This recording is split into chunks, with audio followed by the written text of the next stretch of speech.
I hadn't planned to make this video, but after our time in Martinique and the events that happened there, I thought it would be well worth it. I'm gonna show you the incredible things that we saw on this island that's actually not very visited by Americans.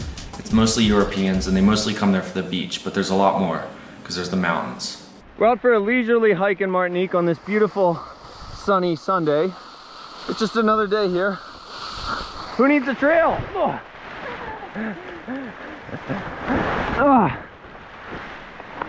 No problem.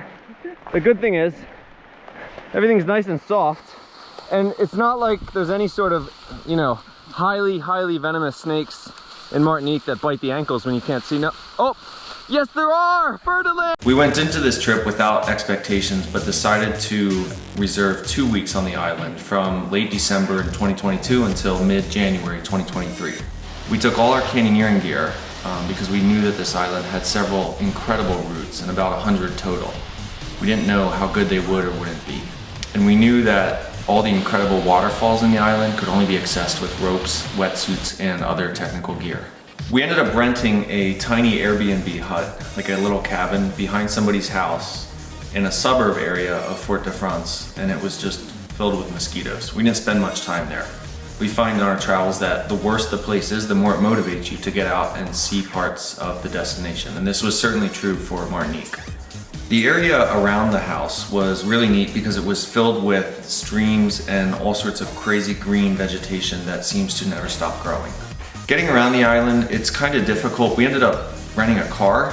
Some people use buses or they get their hotel to shuttle them. We didn't have any interest in that. We wanted to go to places that the buses don't go, remote places relatively for this crowded island, and we could only get there with a car. So we rented the cheapest, tiniest car on the island with the most basic insurance, and it was totally fine. We had no issues whatsoever.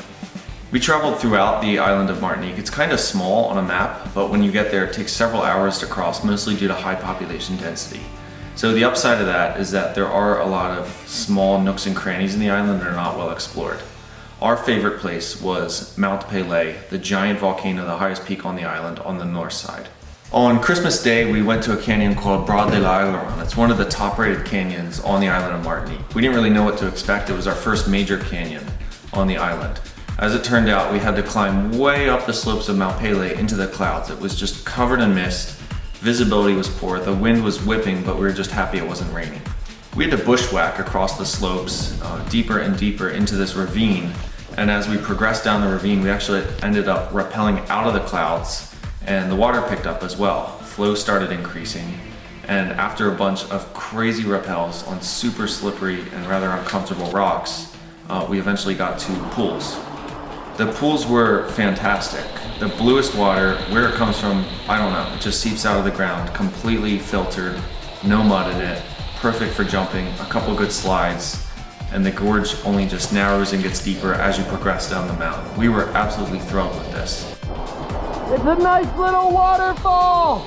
Woo!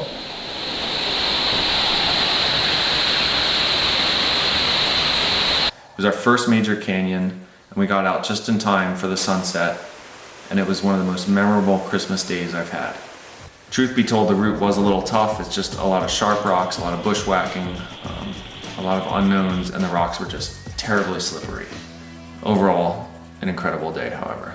Another day we climbed a different side of Mount Pelée to the White River, and this is one of the better canyons you can do on the island. We didn't have all the beta for this one, so we ended up going with a couple local French canyoneers who actually knew the way and where it starts, and the exit trail as well. These are things that you're not always going to know unless you have good beta, which unfortunately there's not much published so far.